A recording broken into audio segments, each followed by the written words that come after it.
প্রিয় দর্শক, সবাইকে আমার ইউটিউব চ্যানেলে স্বাগতম। আজ আমরা একটি আকর্ষণীয় জ্যামিতিক সমস্যার সমাধান করব।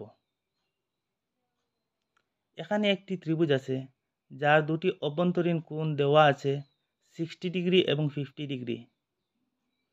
আমাদের কাজ হলো বাহ্যিক কোণ x নির্ণয় করা। আপনি এটাকে দুটি পদ্ধতিতে সমাধান করতে পারবেন। আসুন দেখে নেই। প্রথম পদ্ধতি,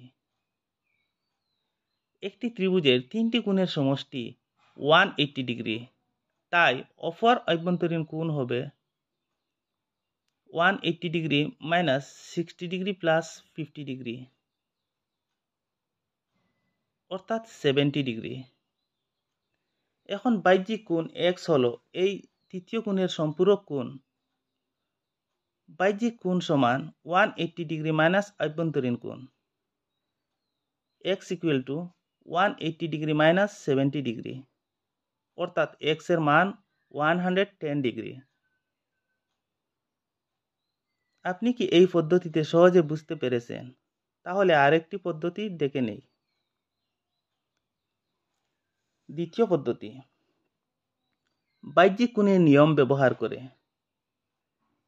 এবার আমরা আরেকটি সহজ পদ্ধতিতে সমাধান করব।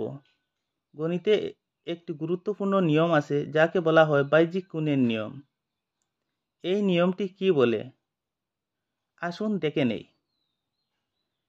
একটি বাহ্যিক কোণ বিপরীত দুই অভ্যন্তরীণ কোণের যোগফলের সমান। তাই এই ত্রিভুজে x equal to 60 degree plus 50 degree, অর্থাৎ x এর মান হবে 110 ডিগ্রি।